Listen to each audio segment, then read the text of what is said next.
जय श्री कृष्णा सभी भक्तजनों को। श्री लक्ष्मीपति नारायण की कृपा सदा सदा हम सभी पर बनी रहे। सदा विष्णु भगवान का आशीर्वाद हम सभी को मिलता रहे। आज हम कार्तिक मास अध्याय 31 सुनेंगे, तो शुरू करते हैं। बोलो विष्णु भगवान की जय। भगवान श्री कृष्ण ने कहा, पूर्व काल में उज्जैन में धनेश्वर नामक एक ब्राह्मण रहता था। वह रस, चमड़ा और कंबल आदि का व्यापार करता था। वह वैश्यगामी और मद्यपान आदि बुरे कर्मों में लिप्त रहता था। चूंकि वह रात दिन पाप में रहता था, इसलिए वह व्यापार करने के लिए भी नगर नगर घूमता था। एक दिन वह क्रय विक्रय के कार्य से घूमता हुआ महिषमतीपुरी में जा पहुंचा, जो राजा महिष ने बसाई थी। वहां पापनाशिनी नर्मदा सदैव शोभा पाती है। उस नदी के किनारे कार्तिक का व्रत करने वाले बहुत से मनुष्य अनेक गांवों से स्नान करने के लिए आए हुए थे। धनेश्वर ने उन सबको देखा और अपना सामान बेचता हुआ वह भी 1 मास तक वहीं रहा। वह अपने माल को बेचता हुआ नर्मदा नदी के तट पर घूमता हुआ स्नान, जप और देवा अर्चन में लगे हुए ब्राह्मणों को देखता और वैष्णवों के मुख से भगवान विष्णु के नामों का कीर्तन सुनता था। वह वहां रहकर उनको स्पर्श करता रहा, उनसे बातचीत करता रहा। वह कार्तिक के व्रत की उद्यापन विधि तथा जागरण भी देखता रहा। उसने पूर्णिमा के व्रत को भी देखा कि व्रती ब्राह्मणों को तथा गायों को भोजन करा रहे हैं, उनको दक्षिणा आदि दे रहे हैं। उसने नित्य प्रति भगवान शंकर की प्रसन्नता के लिए होती दीपमाला भी देखी। त्रिपुर नामक राक्षस के 3 पुरों को भगवान शिव ने इसी तिथि को जलाया था, इसलिए शिवजी के भक्त इस तिथि को दीप उत्सव मनाते हैं। जो मनुष्य मुझ में और शिवजी में भेद करता है, उसकी समस्त क्रियाएं निष्फल हो जाती हैं। इस प्रकार नर्मदा तट पर रहते हुए जब उसको 1 माह व्यतीत हो गया, तो एक दिन अचानक उसे किसी काले सांप ने डस लिया। इससे विहल होकर वह भूमि पर गिर पड़ा। उसकी दशा यह देखकर वहां के दयालु भक्तों ने उसे चारों ओर से घेर लिया और उसके मुंह पर तुलसी दल मिश्रित जल के छींटे देने लगे। जब उसके प्राण निकल गए, तब यमदूतों ने आकर उसे बांध लिया और कोड़े बरसाते हुए यमपुरी ले गए। उसे देखकर चित्रगुप्त ने यमराज से कहा, इसने बाल्यावस्था से लेकर आज तक केवल बुरे कार्य ही किए हैं। इसके जीवन में तो पुण्य का लेश मात्र भी दृष्टिगोचर नहीं होता। यदि मैं पूरे 1 वर्ष तक भी आपको सुनाता रहूं तो भी इसके पापों की सूची समाप्त नहीं होगी। यह महापापी है, इसलिए इसको 1 कल्प तक घोर नरक में डालना चाहिए। चित्रगुप्त की बात सुनकर यमराज ने कुपित होकर कालनेमी के समान अपना भयंकर रूप दिखाते हुए अपने अनुचरों को आज्ञा देते हुए कहा, हे प्रेत सेनापतियों, इस दुष्ट को मुक्तरों से मारते हुए कुंभी पाक नरक में डाल दो। सेनापतियों ने मुक्तरों से उसका सिर फोड़ते हुए कुंभी पाक नरक में ले जाकर खोलते हुए तेल के कड़ाहे में डाल दिया। प्रेत सेनापतियों ने जैसे ही उसे तेल के कढ़ाई में डाला, वैसे ही वहां का कुंड शीतल हो गया। ठीक उसी प्रकार जिस प्रकार पूर्व काल में प्रहलाद जी को डालने से दैत्यों की जलाई हुई आग ठंडी हो गई थी। यह विचित्र घटना देखकर प्रेत सेनापति यमराज के पास गए और उनसे सारा वृतांत कहा। सारी बात सुनकर यमराज भी आश्चर्यचकित हो गए और इस विषय में पूछताछ करने लगे।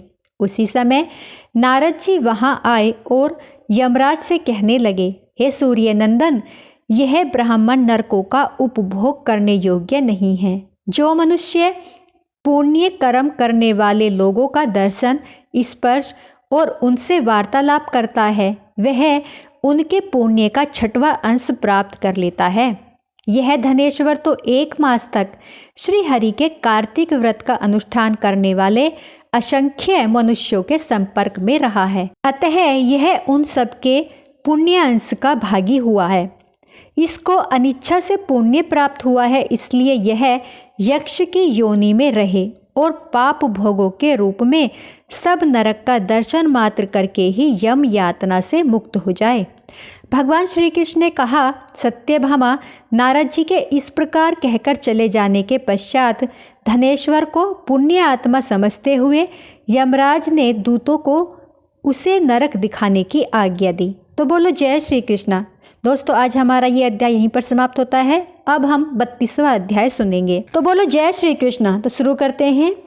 भगवान श्री कृष्ण ने आगे कहा, हे प्रिय, यमराज की आज्ञा सिरोधार्य करते हुए प्रेतपति धनेश्वर को नरकों के समीप ले गया और उसे दिखाते हुए कहने लगा, हे धनेश्वर, महान भय देने वाले इन नरकों की ओर दृष्टि डालो। इनमें पापी पुरुष सदैव दूतों द्वारा पकाए जाते हैं। यह देखो, यह तप्तवाचुक नामक नरक है, जिसमें देह जलने के कारण पापी विलाप कर रहे हैं। जो मनुष्य भोजन के समय भूखों को भोजन नहीं देता, वह बार बार इस नरक में डाले जाते हैं। वह प्राणी जो गुरु, अग्नि, ब्राह्मण, गौ, वेद और राजा इनको लात मारता है, वह भयंकर नरक अतिशय पापों के करने पर मिलते हैं। आगे देखो, यह दूसरा नरक है जिसका नाम अंधता मिश्र है। इन पापियों को सुई की भांति मुख वाले तमोत नामक कीड़े काट रहे हैं। इस नरक में दूसरों का दिल दुखाने वाले पापी गिराए जाते हैं। यह तीसरा नरक है जिसका नाम है क्रैके। इस नरक में पापियों को आरे से चीरा जाता है। यह नरक भी असीम त्रवण आदि भेदों से 6 प्रकार का है। इसमें स्त्री तथा पुत्रों के वियोग कराने वाले मनुष्य को कड़ाही में पकाया जाता है। 2 प्रियजनों को दूर करने वाले मनुष्य भी असीमत्र नामक नरक में तलवार की धार से काटे जाते हैं और कुछ भेड़ियों के डर से भाग जाते हैं। अब अर्गल नामक यह चौथा नरक देखो। इसमें पापी विभिन्न प्रकार से चिल्लाते हुए इधर उधर भाग रहे हैं। यह नरक भी वध आदि भेदों से 6 प्रकार का है। अब तुम यह 5वां नरक देखो, जिसका नाम कुटसालमली है। इसमें अंगारों की तरह कष्ट देने वाले बड़े बड़े कांटे लगे हैं। यह नरक भी यातना आदि भेदों से 6 प्रकार का है। इस नरक में पर स्त्री गमन करने वाले मनुष्य डाले जाते हैं। अब तुम यह 6वां नरक देखो, उल्वन है। नरक में सिर नीचे करके पापियों को लटकाया जाता है। जो लोग भक्ष्य का विचार नहीं करते, दूसरों की निंदा और चुगली करते हैं, वे इस नरक में डाले जाते हैं। दुर्गंध भेद से यह 6 प्रकार का है। यह 7वां नरक है जिसका नाम है कुंभीपाक। यह अत्यंत भयंकर है और यह भी 6 प्रकार का है। इसमें महापातकी मनुष्य को पकाया जाता है। इस नरक में सहस्त्रों वर्षों तक यातना भोगनी पड़ती है। यही रोरव नरक है। जो पाप इच्छा रहित किए जाते हैं वह सूखे, और जो पाप इच्छा पूर्वक किए जाते हैं वह पाप आर्द्र कहलाते हैं। इस प्रकार शुष्क और आर्द्र भेदों से यह पाप 2 प्रकार के होते हैं। इसके अलावा और भी अलग अलग 84 प्रकार के पाप हैं। अपकृण, पांडाकेत्य, मलिनीकरण, जाति भ्रष्टकरण, उपाय, अति पाप, महापाप, यह 7 प्रकार के पातक हैं। जो मनुष्य जैसा कर्म करता है उसे इन 7 नरकों में उसके पाप कर्मों के अनुसार पकाया जाता है। क्योंकि तुम्हें कार्तिक व्रत करने वाले प्रभु भक्तों का संसर्ग प्राप्त हुआ है, उससे पुण्य की वृद्धि हो जाने के कारण ये सभी नरक तुम्हारे लिए निश्चय ही नष्ट हो गए हैं। इस प्रकार धनेश्वरों को नरकों का दर्शन कराकर प्रेतराज उसे यक्ष लोक में ले गए। वहां जाकर उसे वहां का राजा बना दिया। वहीं कुबेर का अनुचर धनयक्ष के नाम से प्रसिद्ध हुआ। बाद में महर्षि विश्वामित्र ने उसके नाम पर तीर्थ बनाया था। कार्तिक मास का व्रत महाफल देने वाला है। इसके समतुल्य अन्य कोई दूसरा पुण्य कर्म नहीं है। जो भी मनुष्य इस व्रत को करता है तथा व्रत करने वाले का दर्शन करता है, उसे मोक्ष की प्राप्ति होती है।